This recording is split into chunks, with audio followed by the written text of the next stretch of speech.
my name is Francesca, and welcome to Francesca's Rants, a college person's guide on how to navigate relationships in a sticky millennium. So sit back, relax, and enjoy. Hello everyone, and welcome back to Francesca Rants, a guide to navigating relationships for college students by a college student. So, long-distance relationships are tough. As one half of a long-distance military relationship, I can attest that while distance makes the heart grow fonder, it also leaves much to be desired.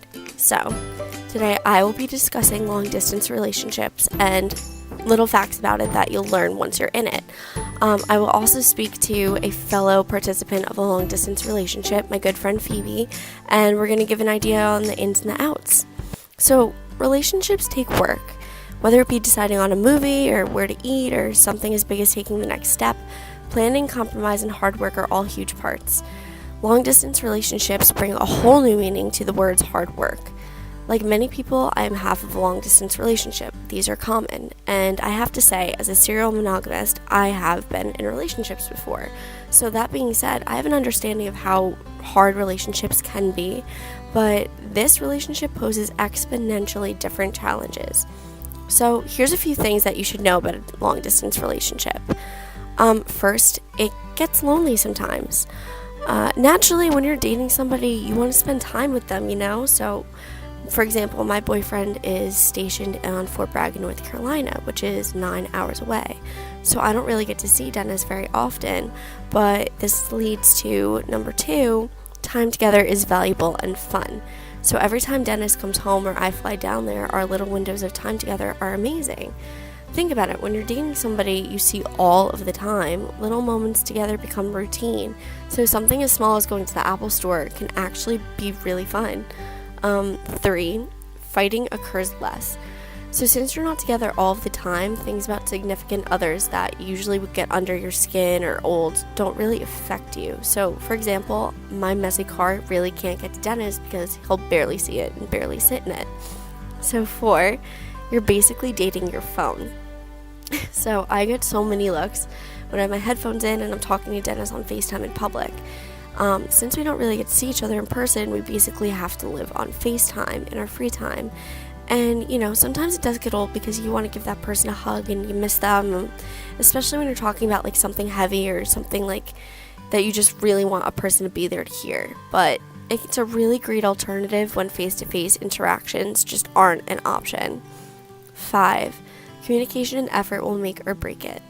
If your significant other does not make time to talk to you, then this isn't a good sign.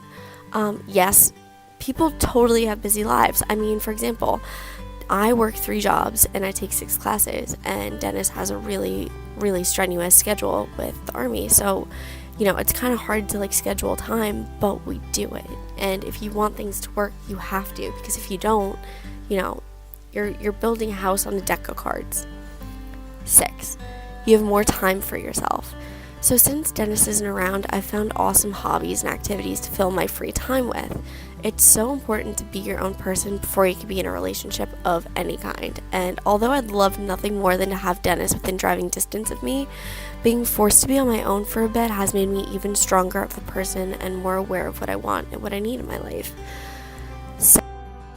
So now, here to talk about long-distance relationships is Monmouth University junior Phoebe Nelson. Hi Phoebe, thank you for coming to talk to us. Thanks for having me, Francesca.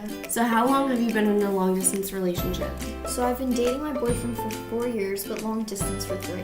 So what are some of the highs and some of the lows? Well, the highs are being together. Visiting one another is always cool, but the lows is hard because we miss each other, and it can be really lonely.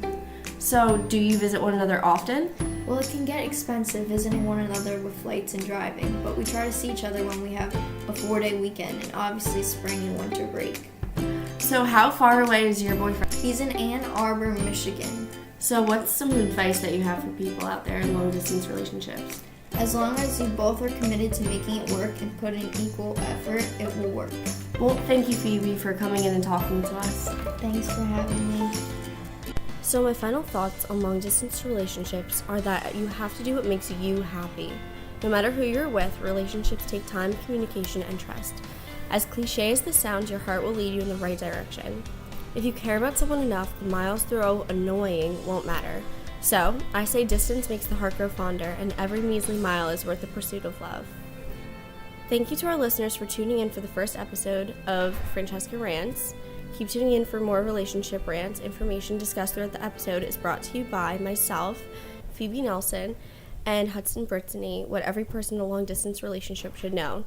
Retrieved from the Huffington Post. Thank you.